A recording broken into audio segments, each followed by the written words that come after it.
And that's Vernon Briggs, and he's going to talk now on the Jordan Commission, still a good model.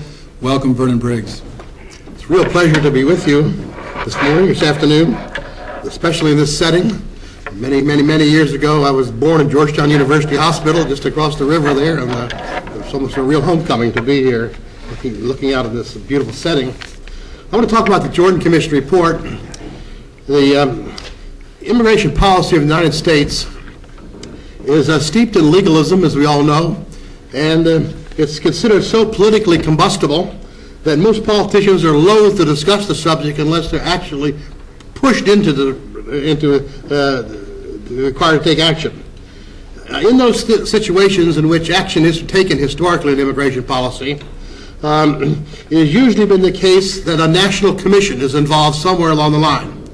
In fact, I don't know of any area of public policy in my long years of studying public policy in the United States in which public commissions have played such an instrumental role, plus and minus, negative and positively, on public policy than in the area of immigration.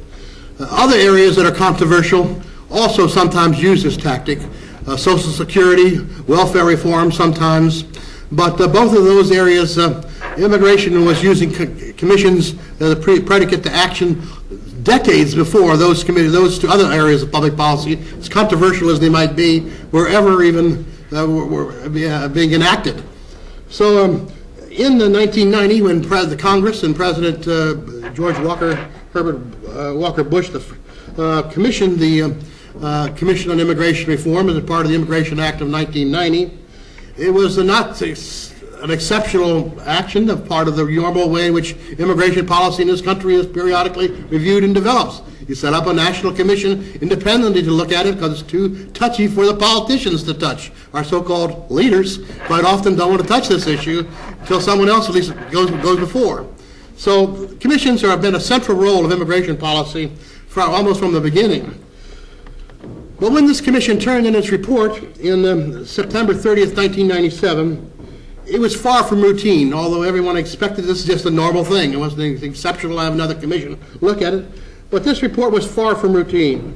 Indeed, the commission was exceptional with respect to several major things: the bipartisan nature of its findings, the virtual unanimity on every major finding of this bipartisan commission as to what should be done, the factual support garnered to back up the recommendations, and the relevancy of the recommendations that this commission actually made. It should not be surprising, with all those positive features I've just stated, that once the report was issued, the political machinery of the country fumbled the ball. Congress and President Clinton simply ignored the report. And that's the real tragedy of this tale, and why I'm hoping that we can revive in terms of the momentum of immigration reform. The starting point really should be the Jordan Commission and its findings. First of all, with respect to the bipartisan nature, especially the way our nation today is so partisanly divided politically, it's hard to believe that this commission was made up of 9 persons. 4 were appointed from the House of Representatives, 2 appointed by the Republican and 2 by the Democratic leadership, 4 from the Senate, again the same thing, 2 from the Republicans, 2 by the Democrats. And the president and the chairman of the commission was to be appointed by the President of the United States, at the time George Bush, who at the time appointed Cardinal Law as the original chairman of the commission. When George Bush was replaced by the election of 1992, President Clinton exercised his prerogative to appoint the chairman of the commission and replace Cardinal Law with Barbara Jordan. Barbara Jordan, of course, was a professor of public policy at the University of Texas at Austin, a former congresswoman from Texas, from Houston, and a person who is a great leader in history of civil rights. I knew her personally back in the late 1960s when I was teaching at the University of Texas at Austin, and Barbara Jordan was the first African American to be elected to the state senate anywhere in the South since Reconstruction, man or woman. So she's a real pillar in the terms of the civil rights movement. And she was elected to the state senate back in the late 1960s, and I was doing work in Houston on equal employment opportunity legislation where I encountered meeting her. So this was the bipartisan nature of the commission. Basically, the commission is 5 Democrats appointees and 4 Republicans. Yet when they, notwithstanding, when they wrote the report, 5 Democrats, 4 Republicans. Virtually every recommendation is unanimous. In fact, there's only one major recommendation which there was any dissent, and that was one of them over basically whether the level of immigration ought to be reduced, which the Commission voted 8-1 in favor of reducing the level of legal immigration. And the other one dissent was about that, over that one point. Okay. Don't have time to really discuss this stuff. Okay, the basis for the findings of this Commission's report. Extensive background, outside research papers, consultations. But what makes this report so unique is the fact that the major findings of the report were backed up by the National Research Council. The Jordan Commission commissioned the National Research Council, which is the nation's highest research body in this country, to appoint a panel from the National Academy of Sciences to review the issue of immigration and its economic, social, and demographic impacts on American society. And this report, the conclusions of this report, are instrumental in the Jordan Commission findings, and that's what makes the Commission's findings so powerful. This is not just people talking off the top of their head or what have you. This panel made these findings, that the post-1965 immigrants had steadily the educational attainment level of post-1965 immigrants had steadily declined. Consequently, foreign workers on average earn less than do native-born workers, and the gap between them is widening. The wages of immigrant workers from Latin America, who account for half of all the foreign-born population in the United States, earn the lowest wages of all.